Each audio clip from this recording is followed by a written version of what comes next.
In 1905, Alfred Binet was asked to identify children who needed extra educational support, not to rank human intelligence or predict life outcomes. But the test he created became the IQ test, and the IQ test became one of the most consequential and most contested tools in the history of psychology. Understanding what these tests actually measure is essential to evaluating what they can and cannot tell us. Reliability refers to the consistency of a measurement. A reliable test produces similar results when administered to the same person under the same conditions at different times. Test-retest reliability measures whether scores are stable over time. Iterator reliability measures whether different scorers reach the same conclusions. Split-half reliability measures whether two halves of the same test correlate with each other. A bathroom scale that gives wildly different readings for the same person on the same morning is unreliable. Reliability is necessary but not sufficient for a test to be useful. Validity is the more important and more difficult property. Does the test actually measure what it claims to measure? A test can be perfectly reliable, consistent every time, while still being completely invalid.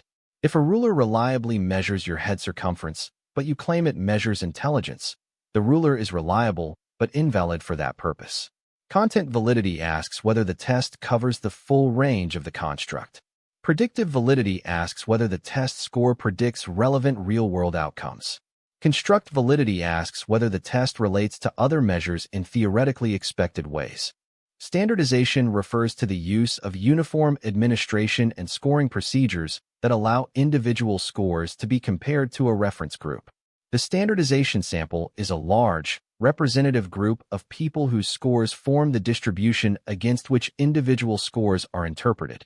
A score of 100 on an IQ test is meaningful only because it represents the average of the standardization sample.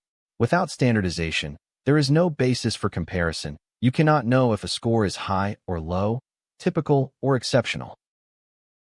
IQ scores in the population follow a normal distribution, the familiar bell curve, with a mean of 100 and a standard deviation of 15 points.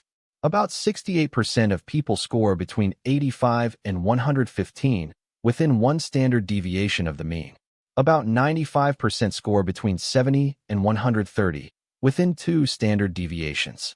The bell curve shape means that extreme scores, very high or very low, are genuinely rare, while scores near the mean are most common. Modern IQ tests have substantial predictive validity for a range of real-world outcomes. IQ scores correlate strongly with academic achievement. Correlations around 0.5 to 0.6 are typical. They also predict occupational success, with higher correlations for more cognitively demanding professions. Critics who dismiss IQ as meaningless are incorrect. Critics who view it as destiny are equally wrong. IQ tests measure an important cluster of cognitive abilities, but they do not capture the full range of traits that determine life outcomes, including emotional intelligence, creativity, grit, and social skills. James Flynn documented one of the most puzzling findings in all of intelligence research. Average IQ scores have risen approximately 3 points per decade throughout the 20th century across many countries, a rise of 30 points over a century in some nations. Because genes cannot change that fast, the Flynn effect demonstrates that IQ is not fixed by genetics, but responds to environmental factors.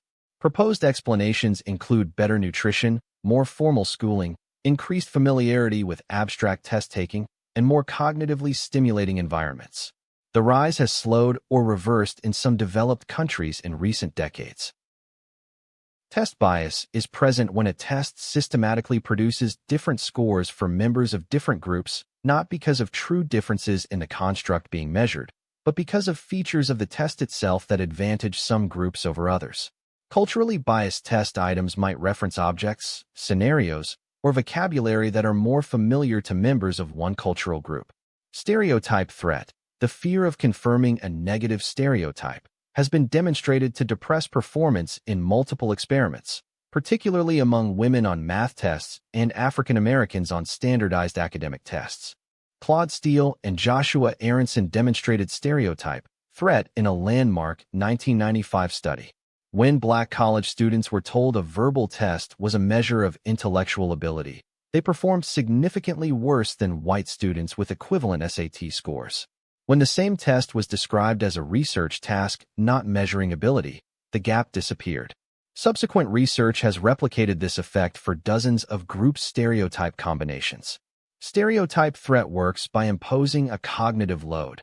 Monitoring for confirming the stereotype uses working memory resources that would otherwise support test performance. Group differences in standardized test scores are among the most politically charged topics in psychology.